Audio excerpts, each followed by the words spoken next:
যে আন্দোলনে শেখ হাসিনার পতন হলো সেই আন্দোলন সম্পর্কে অন্তর্বর্তী সরকারের প্রধান উপদেষ্টা ডক্টর মোহাম্মদ ইউনূস যুক্তরাষ্ট্রে বিল ক্লিনটনের উপস্থিতিতে একটা অনুষ্ঠানে বললেন যে এই আন্দোলন খুব পরিকল্পিতভাবে চালিয়ে নেওয়া হয়েছে, কিছুই হঠাৎ হয়নি।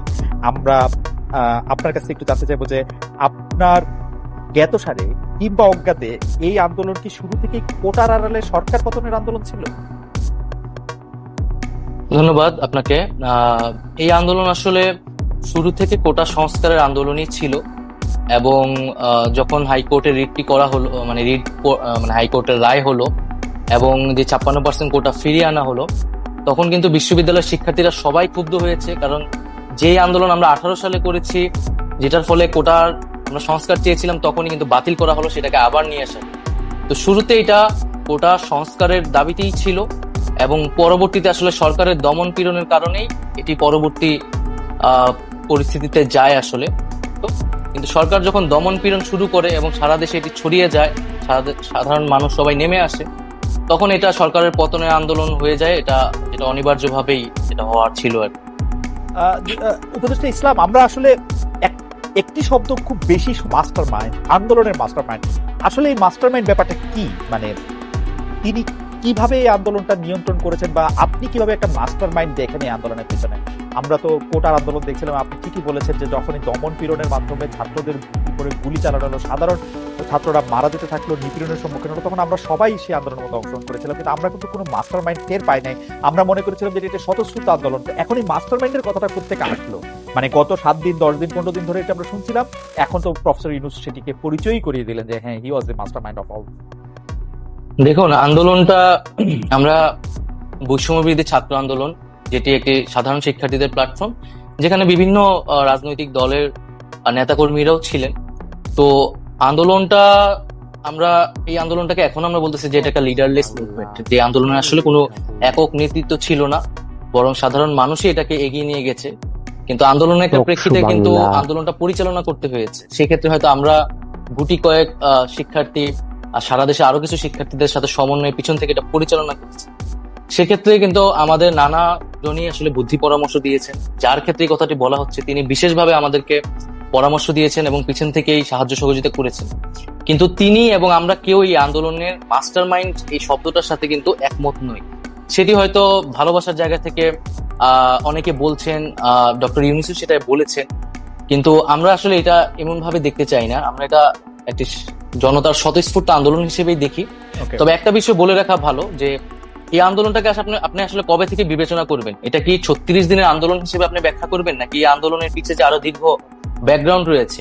আমরা যে আরো দীর্ঘ 7-8 বছর ধরে লড়াই সংগ্রাম করেছি, ক্যাম্পাসগুলোতে বিভিন্ন আন্দোলন করেছি, সেই ক্ষেত্রে কিন্তু ভূমিকা রয়েছে। এবং ইসলাম, আমরা আপনার কাছে আসবো আপনাদের ওই পূর্ববর্তী আন্দোলন। অবশ্যই এটা 36 দিন আন্দোলন আমি মনে করি না, সেটার সাথে আরো অনেক বিষয় আছে। যে বাংলাদেশটাকে চালাইতেছেন আপনারা 3 জন, যে সমন্বয়ক উপদেষ্টা পরিষদে আছেন সেই 3 জন, এবং আপনি এবং জনাব হাসনাত আব্দুল্লাহ, আপনারা 5 জন। যদি ধরে নেই তাহলে এই যে কি জানি বলে নাগরিক কমিটির জনাব পাটোয়ারি, জনাব আক্তার, তারাও কিছুটা সরকার চালাচ্ছেন। আপনারা সব জায়গায় সালিশ মোকদ্দমা করতেছেন, আপনাদের কথায় আপনারা বদলি করতেছেন, আপনাদের কথা আমি যা শুনি আর কি, এইগুলি কি মিথ্যা?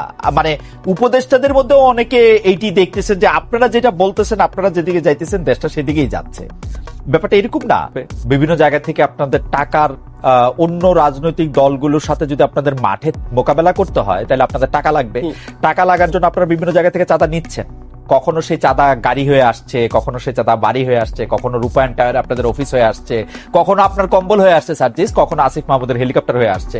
তো ওই যে চাঁদার অংশটুকু আপনারা পাচ্ছেন, সেটা পাইতে হলে আপনাদের তো কিছু না কিছু কাজ করে দিতে হবে। সেই কাজগুলিও আপনারা করতেছেন। এইটা হচ্ছে পারসেপশন, এটা হচ্ছে আপনাদের বিরুদ্ধে অভিযোগ। যদি আপনি বলেন, বা কেউ কেউ এটা অভিযোগ হিসেবে দেখতে চান না, কেউ কেউ মনে করেন যে এটা ঠিকই আছে, এটা নিয়ে আমরা আপনার সাথে একটু কথা বলবো। আপনারা নির্বাচন চান না, এটাই আমাদের ম্যান্ডেট, সেইটা একটা আওয়ামী প্রবণতা, এবং অন্যান্য আওয়ামী প্রবণতাও আপনাদের মধ্যে দেখেছেন কিনা। আমিও এই প্রশ্ন করেছিলাম যে আপনাদের কাজ মাঝে মাঝে আমার কাছে খুবই আওয়ামী লীগের মতো মনে হয়।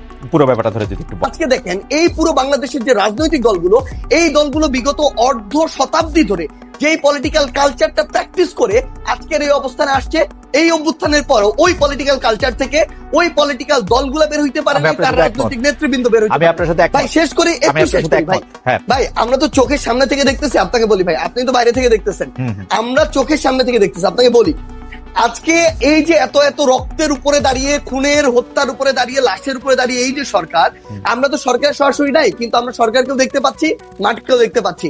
আমাদের সবচেয়ে বড় যে সুবিধাটা হয়েছে, মানুষের না আসল চরিত্রটা আমরা দেখতে পাচ্ছি।